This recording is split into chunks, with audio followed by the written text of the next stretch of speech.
Hi, I'm John Stevenson, and we're going to be looking at the story of the water from the rock, Exodus chapter 17.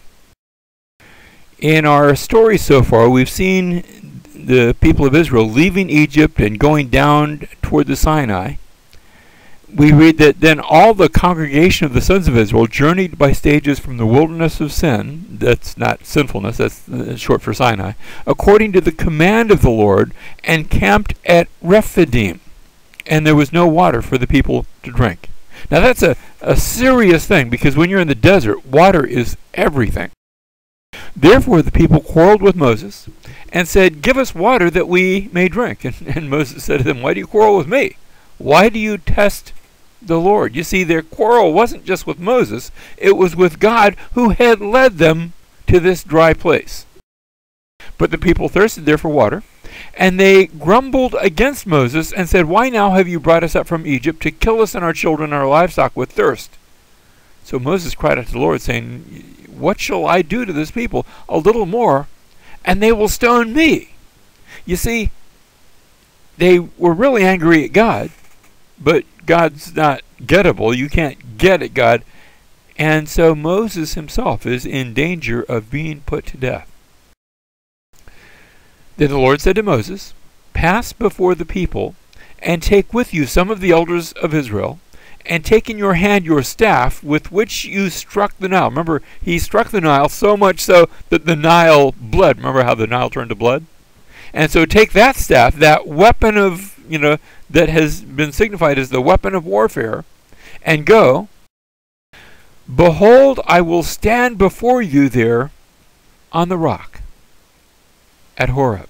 Now Horeb is going to be used as another name of Sinai. So they're almost there, and they're going on ahead, and God says, "I'm going to stand before you on the rock, and you can't strike God because God's invisible, but I'm going to stand on the rock, and that place that represents me, you're going to strike that. You're going to strike the rock, the very thing that represents my presence." Because remember, they're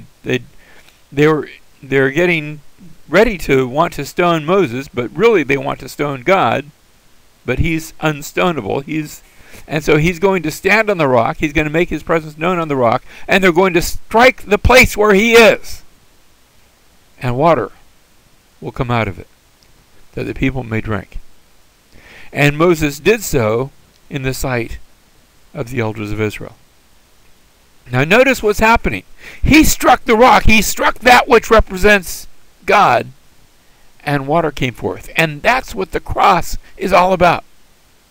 Because Jesus came and was stricken for us, the one who is God in the flesh, was put to death for us, that we might live, that we might drink, that we might receive eternal life. 1 Corinthians chapter 10, verses 1 and 2 take us back to this story.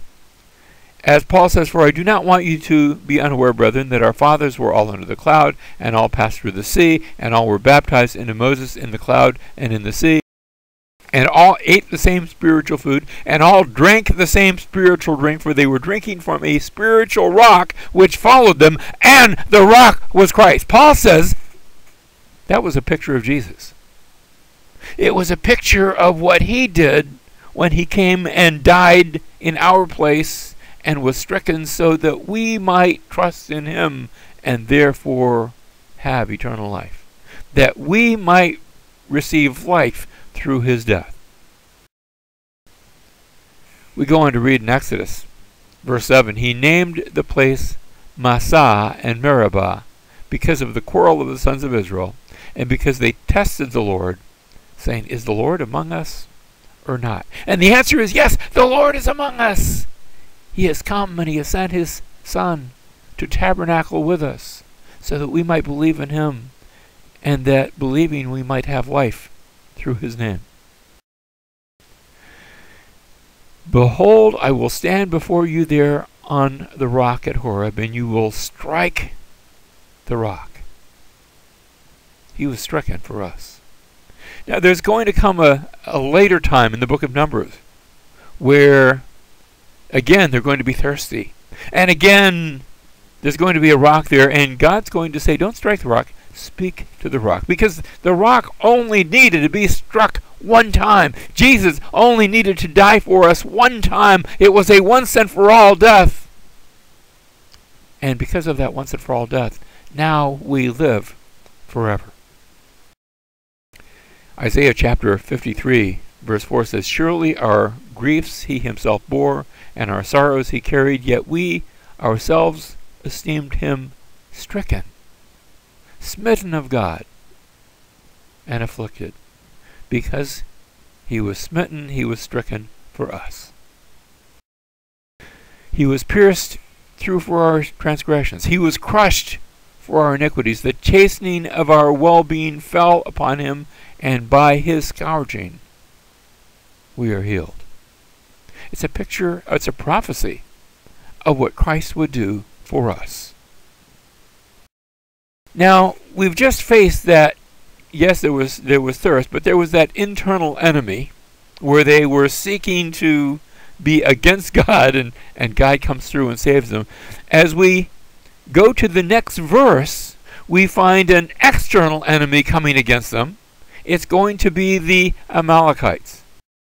Well, then Amalek came and fought against Israel at Rephidim. That's just over the hill from Sinai. So Moses said to Joshua, choose men for us and go out and fight against Amalek. Tomorrow I will station myself on the top of the hill with the staff of God in my hand. So it came about when Moses held up his hand up that Israel prevailed. And when he let his hand down, Amalek prevailed. But Moses' hands were heavy. Have you ever tried to stand with your hands up for a long period of time? It's not too long before they begin to get weary. But Moses' hands were heavy. And then they took a stone and put it under him, and he sat on it, and Aaron and Hur supported his hands. And so notice how Aaron, that's his brother, and Hur, that's another tribal leader, they support his hand, one on one side and one on the other. And thus his hands were steady until the sun set. Sometimes in the midst of a battle, sometimes we need an Aaron and a Hur to come next to us and steady us. And Moses built an altar and named it, "The Lord is my banner." And he said, the Lord has sworn, the Lord will have war against Amalek from generation to generation. The Lord is my banner. Adonai Nisi, or as we would read it more literally, Yahweh Nisi. The Lord is my banner. We have a banner, one to whom we can turn in times of trouble.